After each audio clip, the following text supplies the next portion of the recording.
Good news nga ito para sa mga solid fans at supporters ng nag-iisang Chinite princess, multimedia idol, at kapamilya superstar na si Kim Chu.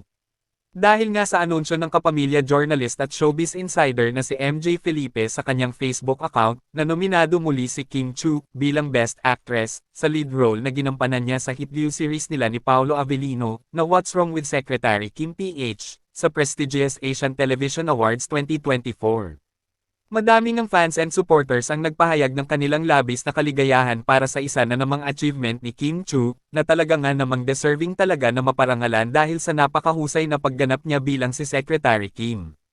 At maging ang tandem na din nila ni BMC na ginampanan ni Paolo Avellino, ay talaga nga namang kakikiligan ng lahat dahil sa napaka-natural na chemistry nilang dalawa.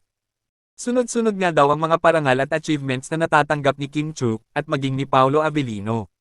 Kaya naman, sobrang masaya nga para sa kanila ang mga Kim Pao fans, na walang sawang sinusuportahan ang bawat achievement na natatanggap nilang dalawa.